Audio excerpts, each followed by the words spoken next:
Hoje nossa aula é sobre função polinomial do primeiro grau, então vamos lá para a aula, tá? Preste bem atenção aqui.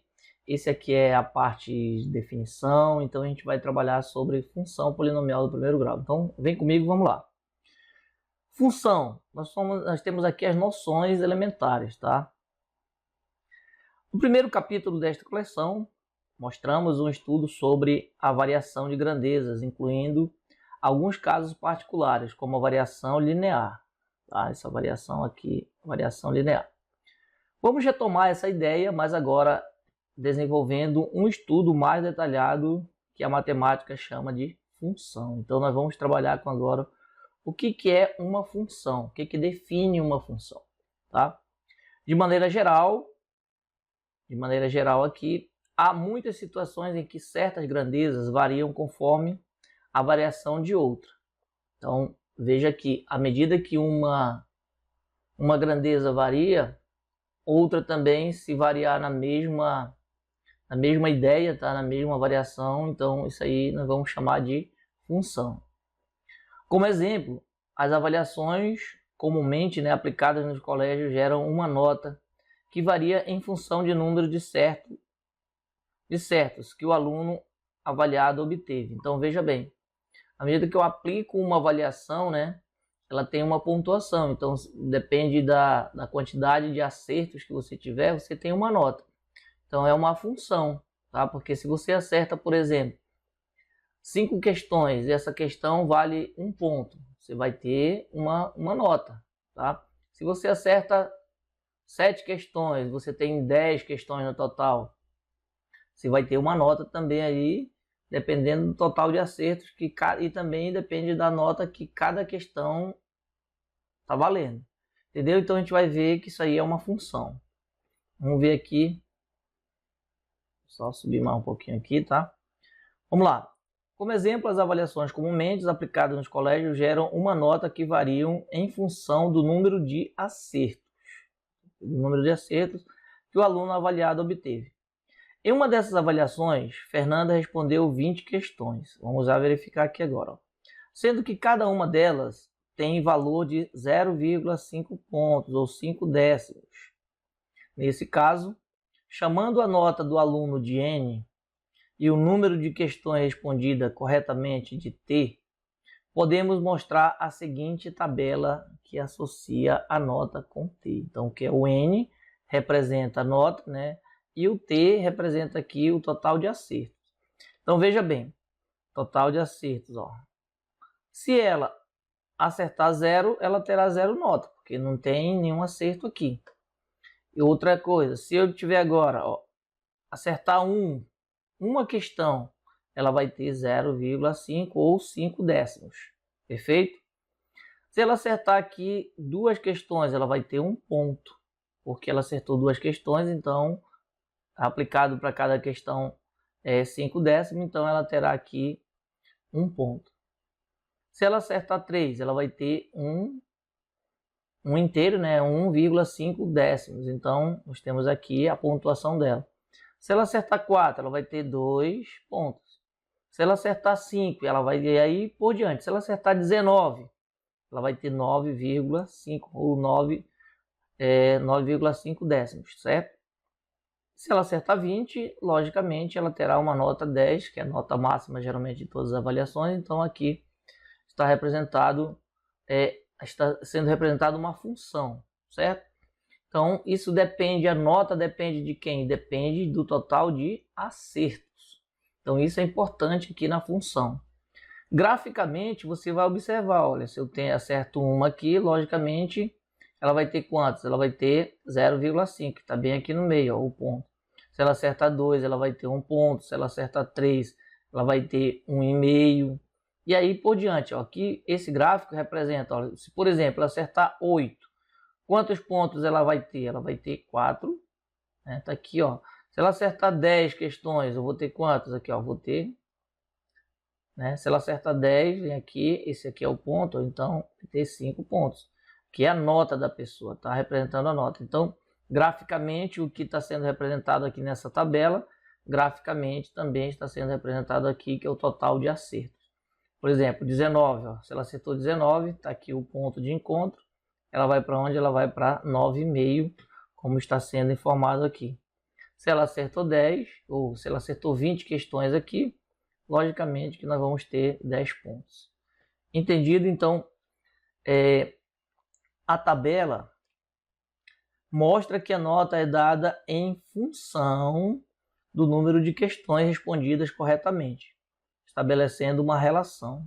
Isso aqui você sabe que é uma relação. À medida que eu tiro uma nota, que eu tenho um total de acertos, eu vou me referir a uma nota. Eu vou ter uma nota ali. Então, isso aí é uma relação entre essas grandezas, tá? A grandeza do total de acertos com a nota relacionada ao que foi definido. Podemos, da mesma forma, escrever uma fórmula que associe N. Então, a gente pode formar, aqui no caso eu tenho uma relação, uma lei de formação, que a gente vai chamar isso aqui lá na frente de lei de formação, que é uma fórmula. Como é que eu defino a nota? Eu defino a nota utilizando essa fórmula aqui, ó, N, que representa a nota, é igual 5 décimos, que é o total que vale cada questão, vezes T, que está representando questões corretamente. Então, esta fórmula aqui define a nota quando você quer verificar de uma forma geral, tá? Vamos lá, no exemplo. Essa sentença também pode ser escrita assim, ó, ela pode substituir por esta maneira aqui, ó. Nós temos aqui f de t igual a 5 décimos vezes t. Então, o que isso significa? Que o f de t, nesse aqui, ó, eu posso substituir como f de t igual a 5 décimos vezes t. Esse f de t nada mais é do que a nota, tá? Eu estou trocando aqui, é uma forma também de você representar. Escrever dessa forma aqui, tá? Mas esse f de t está representando a nota. Por que o f de t? Porque, veja bem, vamos lá no exemplo. Observe que trocamos n por f de t. Assim, se o t, que é a quantidade de acertos, ela acertou 8, eu vou substituir na função, ó, como está aqui escrito, ó, como está definido nesse exemplo aqui. Ó. Se ele acertou 8, vai ficar f de 8 igual a 5 décimos vezes 8, que é igual a 4. Logo, a nota é quanto? A nota é 4. Então, veja que de uma definição eu posso organizar através de uma fórmula para que essa fórmula me ajude, me auxilie ali no desenvolvimento de um resultado, tá bom? Por exemplo, vou colocar aqui logo um outro exemplo para você ter como ideia. Vamos supor que ela tivesse acertado aqui 12 questões, tá? Deixa eu só trocar aqui. Tivesse acertado 12 questões, o T aqui estaria valendo 12. Qual seria a nota desse aluno? Então seria assim, ó, seria F de 12, né? Eu estou substituindo T por 12, igual a 0,5 ou 5 décimos vezes 12. Multiplicando esses valores aqui, o F de 12, né, que é a nota que eu quero saber, é igual, multiplicando, vou multiplicar 0,5 vezes 12. Eu vou multiplicar aqui sem a vírgula, tá? Só multiplicar o 5 aqui e depois volto uma casa. 5 vezes 2, 10, vai 1. 5 vezes 1 dá 5 e 1, 6. Então, tem uma casa decimal aqui, você volta uma casa. Então, qual seria a média desse aluno aqui?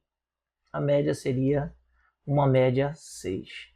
Perfeito? Então, é desta forma que quando você tem uma fórmula, você pode utilizar de forma geral sem olhar no gráfico, né? No gráfico ele serve para que você possa visualizar. Só que quando você tem uma fórmula, você define de forma geral. Ok? Então, continuando aqui, vamos lá para a próxima parte. Agora nós vamos trabalhar sobre variáveis da função. O que são as variáveis da função? No exemplo mostrado anteriormente, há duas variáveis. A gente viu aí que são duas variáveis, né? No exemplo anterior. Qual seria ele? A variável dependente, que depende de outro valor. No exemplo da avaliação, é a variável n. Essa variável n aqui, ó. Pois a nota depende de quem? Ela está em função do número de acertos. Então, a nota de um aluno, ele depende do total de acertos o que esse aluno vai, né, desenvolver. Se ele for bem na prova, ele vai tirar uma nota boa. Se ele for mal na prova, ele vai tirar uma nota baixa, porque depende do total de acertos. Se ele tiver uma quantidade de acertos boa, ele vai ter uma nota boa. Se ele tiver uma nota razoável, se ele acertar uma quantidade razoável, por exemplo, de 10 questões ele acertou 5, 50%, ele vai acertar, vai tirar ali a metade dessa avaliação. Então, isso aí depende muito, então significa que nós temos o que? Uma variável dependente. A nota depende de quem? Depende do total de acertos. Agora, a variável independente. Quem seria essa variável independente aqui? Que não depende de outro valor. No exemplo dado, é a variável t. Por quê? É uma função a três conjuntos. Em uma função, desculpa, vamos lá. Só finalizando aqui, a variável independente é a variável t. Ela não depende de nenhum valor, tá?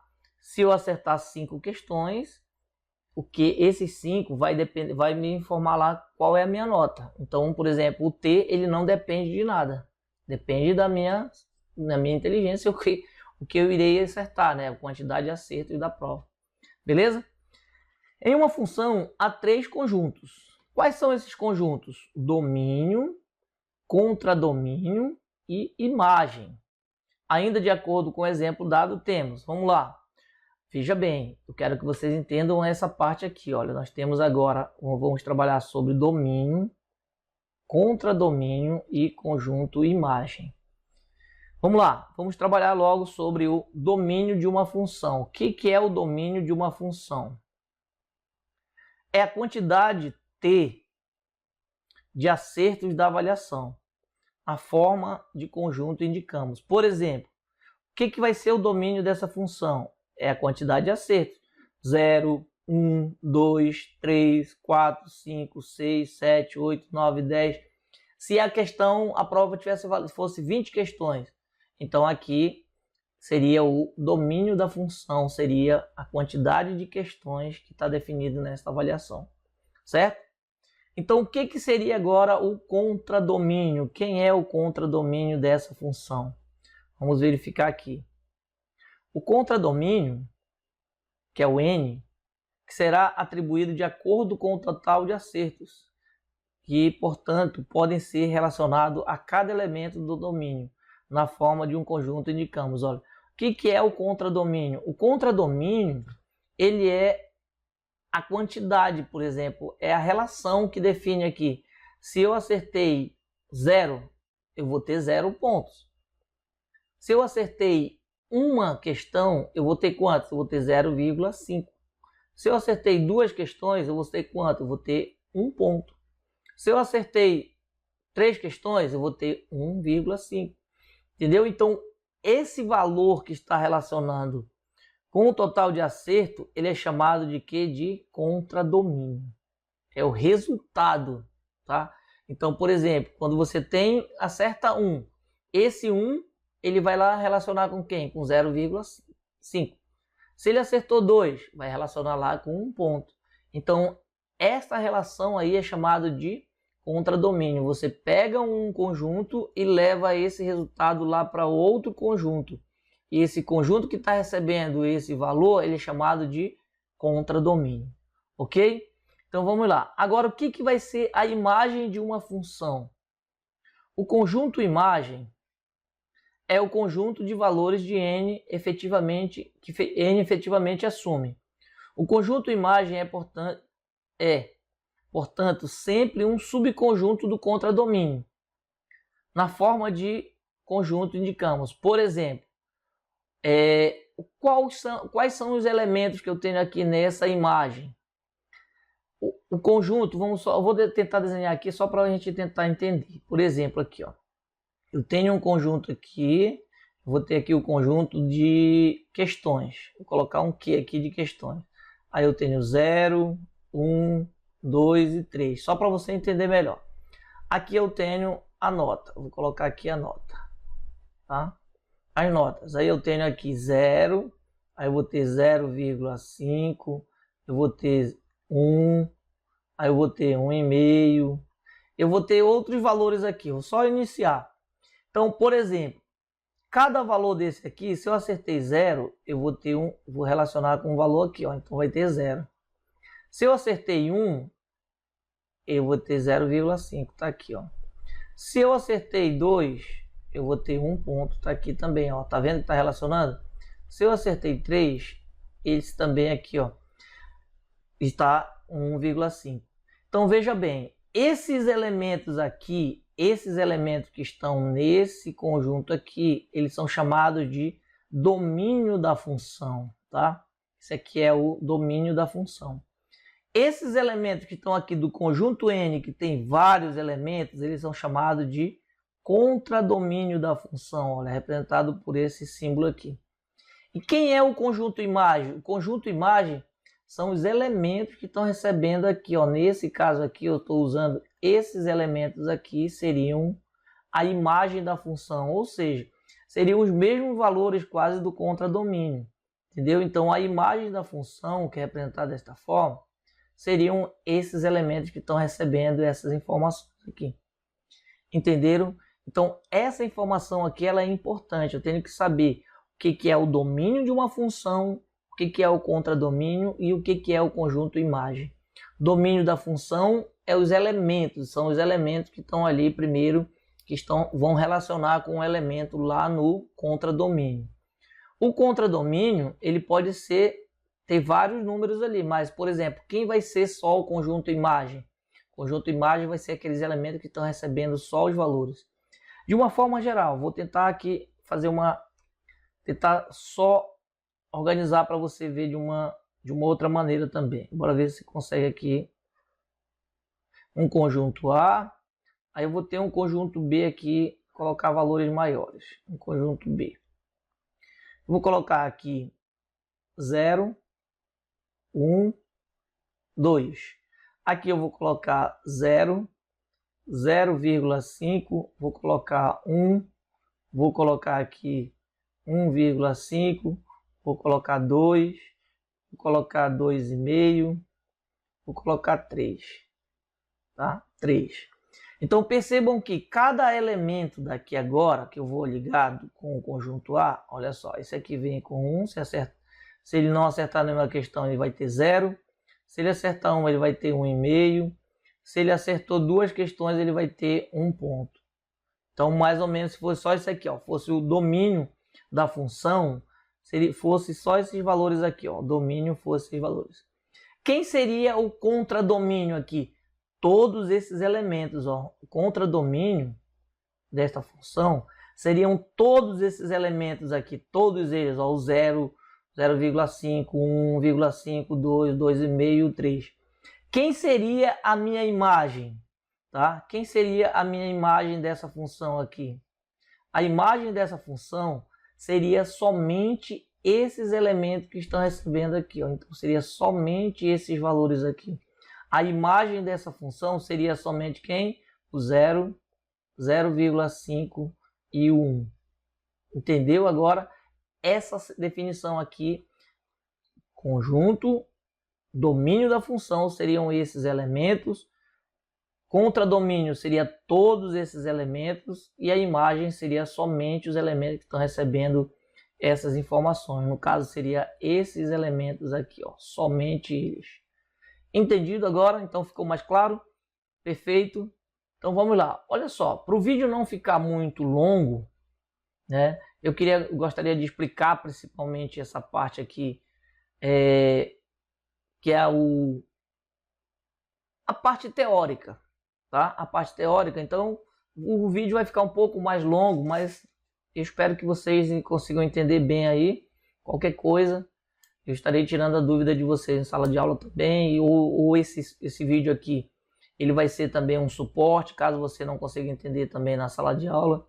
Aí aqui você vai com calma, pode pausar o vídeo, tentar tirar dúvida aí, vai com... Beleza, tá bom? Então vamos lá, vamos dar sequência aqui. O vídeo vai ficar um pouquinho longo, mas eu acredito que vai ficar bem tranquilo para todo mundo. Acompanhe mais um exemplo. Agora nós vamos verificar mais um exemplo de função. Certo triângulo equilátero tem o lado de medida x.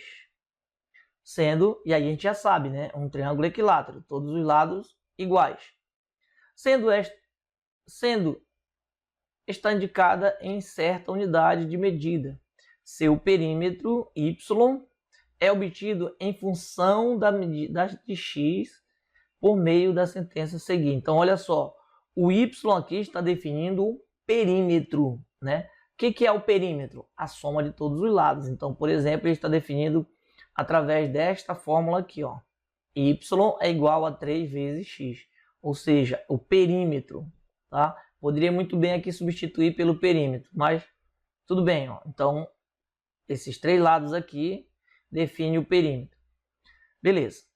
De forma mais técnica, indicamos f de x no lugar de y. Então, olha só, de forma técnica, no lugar de y, nós vamos colocar quem? F de x. Então, a função fica desta forma aqui, ó.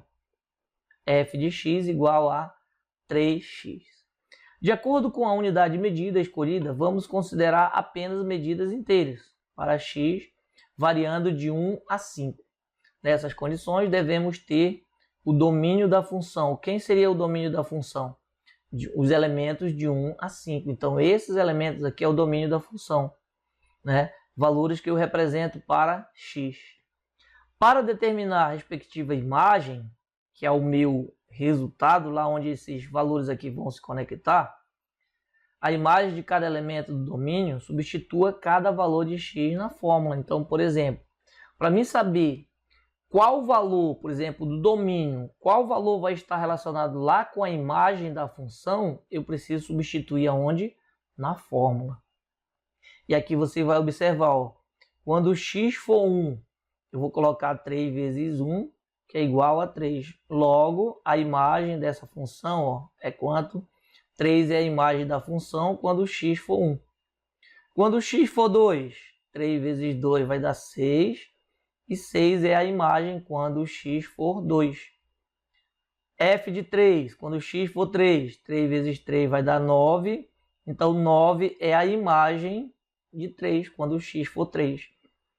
4, quando x for 4, 3 vezes 4, 12. 12 é a imagem quando o x for igual a 4. F de 5, 3 vezes 5 é igual a 15. Então, 15 é a imagem quando x for 5. Com base nesses cálculos, temos os seguintes conjuntos, né, cujos valores indicados indicam uma medida dada em certa unidade. Então, veja bem, o domínio da função, o contradomínio, é o 3, o 6, o 9, o 12, o 15, o 18, o 21, o 24, o 27 e infinito, tá? Por quê? Porque esses valores aqui a gente está definindo qualquer valor. Eu posso, olha, no caso ele colocou aqui que o contradomínio, né, que é o conjunto contradomínio, você pode formar, no caso ele colocou aqui até 5, mas eu posso colocar infinitos valores.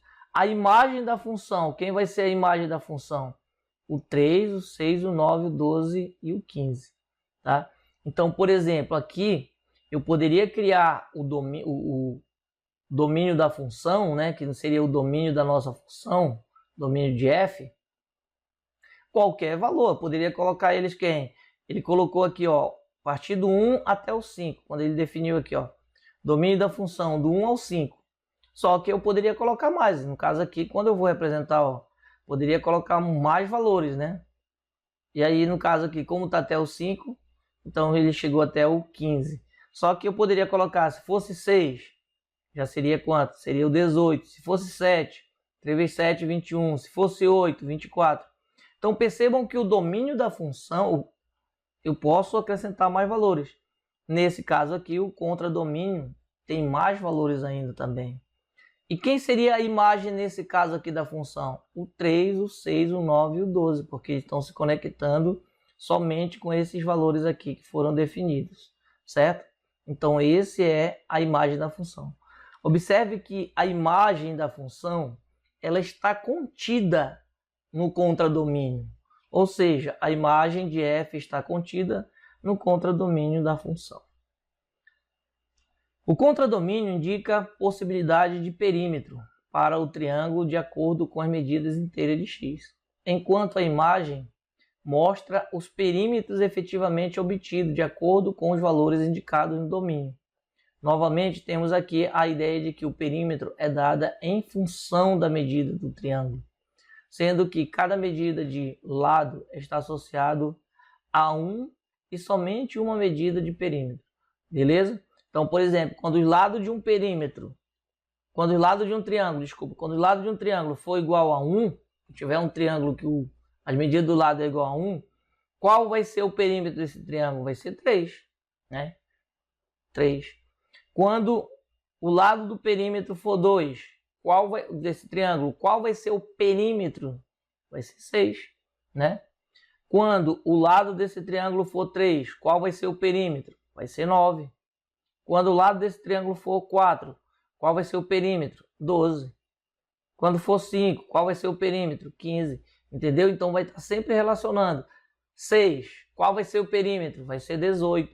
Só que nesse caso, nós definimos aqui até o 5. Perfeito?